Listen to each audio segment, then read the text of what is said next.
Russian President Vladimir Putin gave his long-awaited annual State of the Nation address this Tuesday, just days before the one-year anniversary of Moscow's invasion of Ukraine.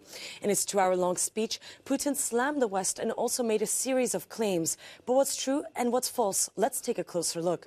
First of all, one of the biggest themes in Putin's speech was that the Russian economy withstood Western sanctions. He claimed that Russia's GDP decreased by only 2.1%, while the IMF predicted a 12% fall.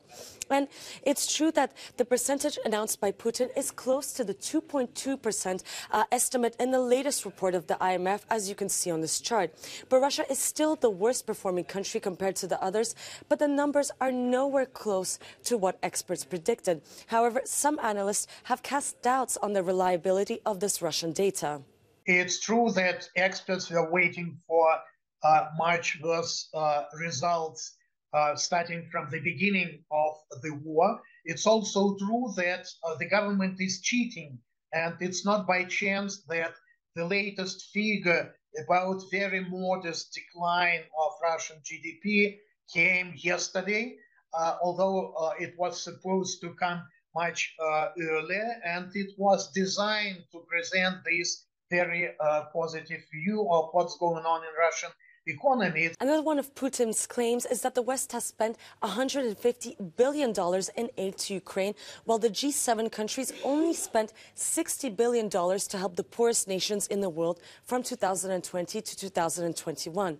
Well, according to the Ukraine support tracker, we found that it's true the West has pledged approximately $144 billion as of January 2023. But when looking at the OECD statistics on aid to developing countries, the President's statements are far from true. In 2021, the G7 contribution was approximately $128 billion in aid, more than twice as much as Putin claims. Finally, Putin also slammed a brigade of the armed forces of Ukraine called Edelweiss, saying that this name was used by Nazis during the Holocaust. But what's interesting here is that just a few years ago, the Russian National Guard also had their Edelweiss unit until they changed the name in 2016. And another Edelweiss unit was created as part of the special forces of the Altai Republic in southern Siberia, which existed at least until 2018.